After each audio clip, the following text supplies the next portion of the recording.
Hi, I am Molly Sutherland. I'm an assistant professor in biological sciences, and I'm here to talk to you today about applying for the NIH Early Stage Investigator MIRA. So I wanted to start by just giving everyone some resources. So this is the NIH R35 MIRA website. There's some really great information on here. So if you're interested in applying, I strongly suggest that you watch the webinar. They give you a lot of really good information about what NIH is really looking for and how to do certain parts of the application.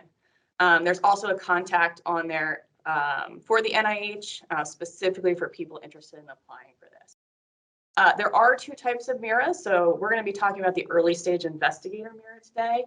There is one for established investigators and new investigators if you no longer fit within that ESI category.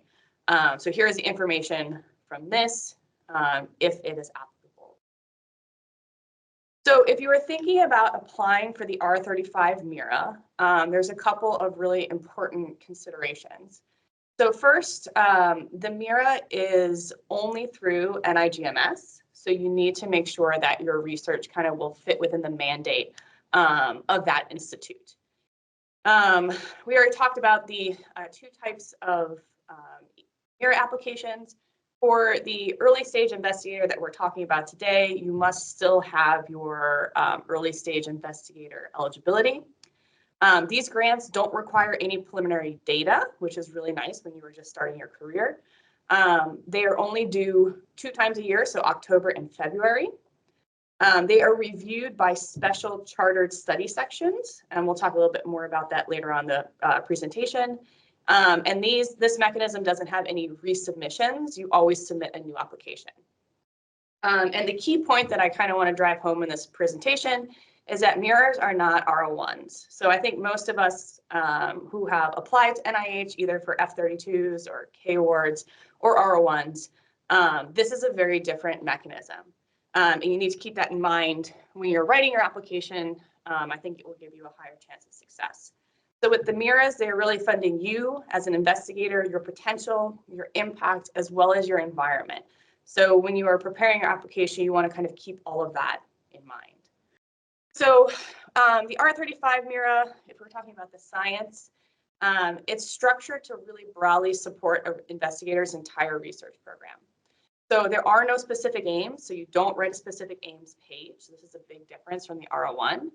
And instead of framing your grant as specific aims, you're actually framing it as projects. And these projects can be related, but they don't have to be. So if you have 2 sort of different projects in your lab, you can write a MIRA on both of them and kind of encompass it into one application.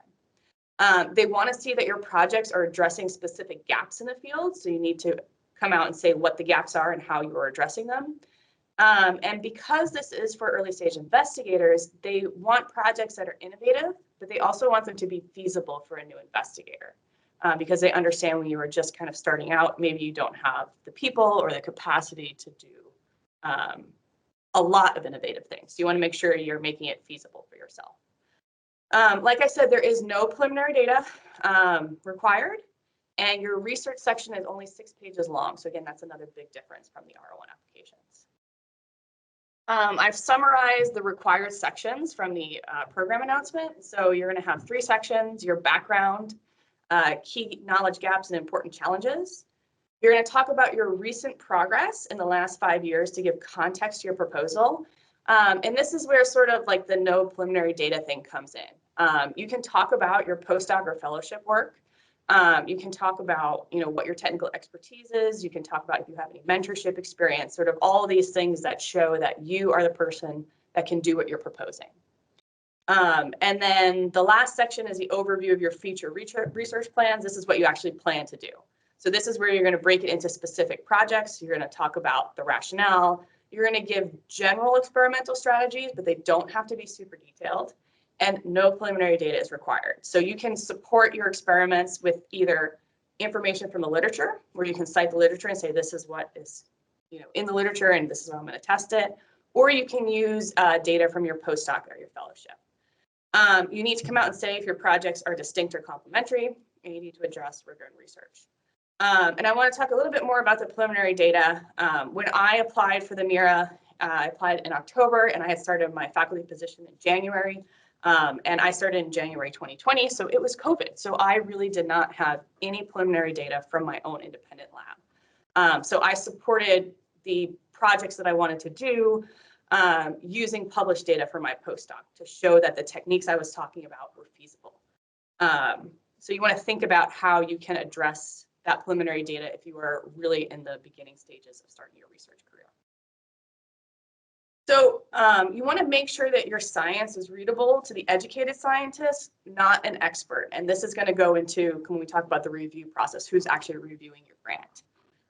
You want to make things really understandable for the reviewers, spell out the knowledge gaps, highlight how your project's going to adjust those knowledge gaps, have really clear visuals so people can understand exactly what you plan to do. And also, because you are an ESI, it's really important to get letters of support. So if you're planning on doing a technique and someone at your institution is doing that technique, talk to them. See if they'd be willing to write you a letter of support that says that they'll help you with technical expertise. If you're going to be using core facilities, get letters from them. The reviewers are really looking to see that you have the support at your institution in order to go ahead and do this project. You also want to show the reviewers that you're thinking like a PI, right? When you're a new investigator, you have to really show that you are thinking like a PI. You want to discuss future impacts, what new information are you bringing to the field? What are you being innovative about? And of course, you have to address the rigor in research. If you think about the overall application outside of your research, you really want to remember that this grant is funding you, your potential, your impact, and your environment. And you want to highlight this as much as you can in your application. One place to do this is the biosketch. Read the program announcement really carefully. There are certain things they want to see in your biosketch. So what makes you unique? Do you have mentoring experience?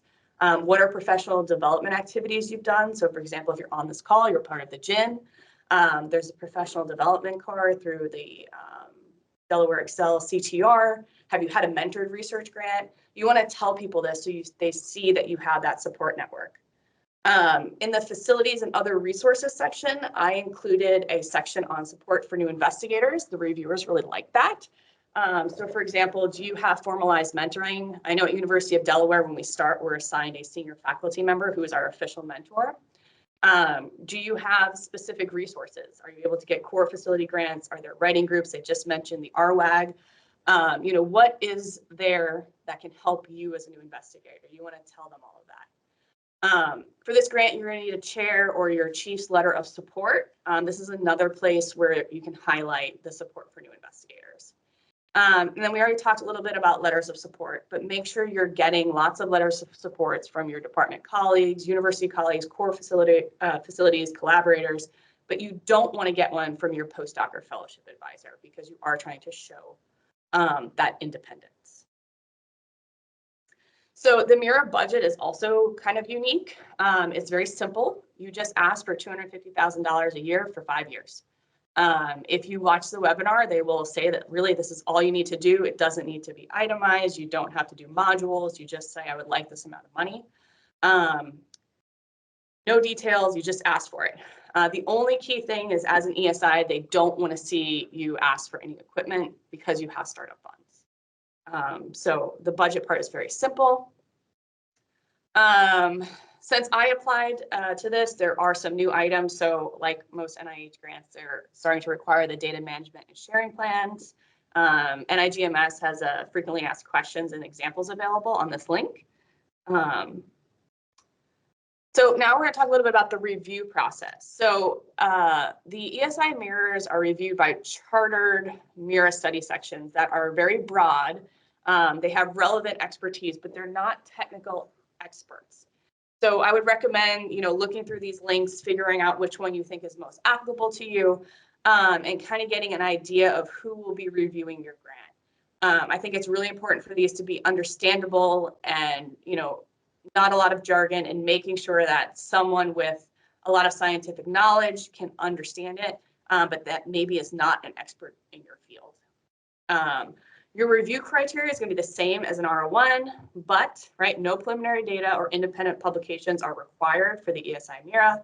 And they don't want you to focus on experimental details, but rather kind of the general approach and impact of you on the research and in the field. So when you get your scores back, you're going to receive a summary statement with all of the reviewer comments and critiques, but the reviewers are only going to provide a single impact score. So when you get, if you had an F award or a K award or R01, you get those individual criteria scores, you're not going to get that for the MIRA. It's a single impact score. And then, so what does that impact score actually mean? So here I have a graph of the ESI applications in fiscal year 21 and 22. I also have the link down to the full blog from NIGMS. And you can see that the green lines are funded and the hatched lines are unfunded. So there's a pretty good rate of funding for these. So even if you get an impact score in the 50s, you still have a chance of being funded. So I would really encourage you, if your research fits within the mandate of NIGMS and you're considering writing an R01, also consider writing a MIRA. They're different mechanisms, but they both will fund your lab and get you started in an amazing way. And you can see that the funding rate for MIRAs is quite good. The MIRA is also a little bit different for your post-award. You have to commit 51% of your research effort to the MIRA. So, whatever your research effort is, 51% of it has to go to the MIRA. One of the sort of differentiators is you cannot hold an R01 from NIGMS and hold a MIRA. But you can hold a MIRA and an R01 from a different institute. So if you're thinking about your funding strategy, that is something to keep in mind. And post-award, you really can follow your science as long as it's under that broad umbrella of what you propose to do. So here are some resources, the MIRA webpage and some FAQs. And I'm happy to take any questions. And I'm going to close the presentation because I can't see anyone on my screen.